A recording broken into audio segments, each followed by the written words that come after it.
आज की वीडियो में हम पर्यावरण अध्ययन के फर्स्ट यूनिट के ऑब्जेक्टिव क्वेश्चन देखने वाले हैं। फर्स्ट यूनिट का नाम है पर्यावरण एवं प्राकृतिक संसाधन। तो हमारा फर्स्ट क्वेश्चन है कि कार्बोरेटर किस बात से प्रतिपादित है। तो इसमें से सभी पर्यावरण का निर्माण घटकों से होता है। तो सभी से पारिस्थितिक संतुलन हेतु जिम्मेदार का कारण लकड़ी काटना। ए फिटिंग का कथन है उपरोक्त सभी वनों की कटाई जिम्मेदार है। मिट्टी का क्षरण तथा बाढ़ निवातिक अवधारणा का संबंध है। इनमें से कोई नहीं। खाद्य श्रृंखला व्यवस्था संचालित होती है जंतु के द्वारा। पर्यावरण के संतुलन हेतु कितना वन का क्षेत्रफल होना चाहिए। 33% अधिकतम वनच्छादन क्षेत्र कहते हैं। तो सभी पर्यावरण अध्ययन की प्रकृति किस प्रकार की होती है। बहुआनुवंशिक। पेड़ पौधे निम्न गैस का अवशोषण कर भोजन बनाते हैं। तो CO2 का पौधों में प्रकाश संश्लेषण का जिम्मेदार होता है। प्रकाश की उपस्थिति में SO2 वैश्विक पर्यावरण हेतु महत्वपूर्ण है। उष्णकटिबंधीय वन प्राकृतिक संसाधन नहीं है। बहुमंजिला भवन प्राकृतिक संसाधन के संरक्षण का उद्देश्य उपयोग में तीव्रता से मिलीजुली खेती से आशय इनमें से सभी निम्न में से किससे मैंग्रोव वन और पर्णपाती वन है। तो दक्षिण पश्चिम बंगाल में किस वन प्रदेश में औसत प्राथमिक उत्पादक सबसे कम है। तो शीतोष्ण घास प्रदेश में। निम्न पर्यावरण सुरक्षा नहीं है। तो गरीबी कम करना इसका आंसर है। वृक्षों को उगाने के लिए न्यूनतम ताप है तो 12 डिग्री सेल्सियस। हरा सोना है। वन को सोपान कृषि का स्थान है।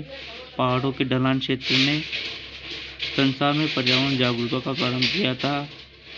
किसने किया था। तो इसका आंसर क्या है। इस 23वें क्वेश्चन का आंसर आप कमेंट में बताना। तो निम्न में से पर्यावरण का जैविक कारक है वनस्पति।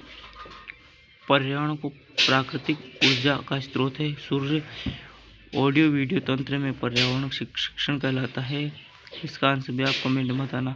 व्यवहारिक पर्यावरण में शामिल है उपरोक्त सभी। व्यवहारिक पर्यावरण में शामिल है तो उपरोक्त सभी पर्यावरण में सम्मिलित नहीं है। मशीनें पर्यावरण के कारकों में कौन सा कारक शामिल है। तो उपरोक्त सभी। नगरों में पर्यावरण असंतुलन कारण है। उपयुक्त सभी तथ्यात्मक पर्यावरण में शामिल है। इसका आंसर आप कमेंट में बताना। पर्यावरण का तत्व उपरोक्त जयेश दास का कथन है पर्यावरण एक बाह्य शक्ति है जो हमें प्रभावित करती है।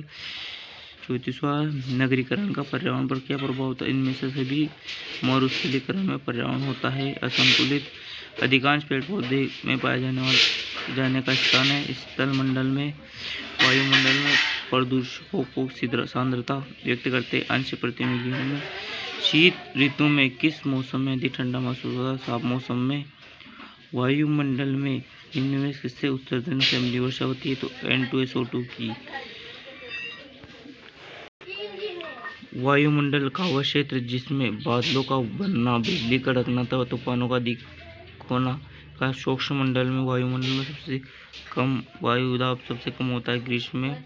निम्न कथनों पर विचार कीजिए। तो इसका आंसर होगा हमारा। और इसका आंसर भी आप कमेंट बॉक्स में बताना। वायुमंडल में निम्न में से कौन सा सर्वाधिक मात्रा में पाया जाता है। कार्बन डाइऑक्साइड सबसे ज़्यादा मात्रा में पाया जाता है। निम्न में से संबंध में निम्न कथनों पर विचार कीजिए। इसका आंसर भी आप कमेंट में बताना। 45 स्थल मंडल जल मंडल एवं वायुमंडल का वह भाग जिसमें सजीव रहते और एक दूसरे से अन्योन्य क्रिया करते कहलाते जैवमंडल। काजीरंगा राष्ट्रीय उद्यान है असम भारत में प्रथम राष्ट्रीय उद्यान का नाम था कॉर्बेट नेशनल पार्क। निम्न में से किस देश में उसके कुल क्षेत्रफल का क्षेत्र राष्ट्रीय पार्क में अंतर्गत आता भूटान। निम्न में से कौन बाघ संरक्षित परियोजना नहीं है। चिल्का। भारत में गिद्धों की कमी का कारण है जानवरों को एजेस्ट्रोस इंजेक्शन देना। ये थे हमारे पर्यावरण के आज 50 इम्पोर्टेंट क्वेश्चन।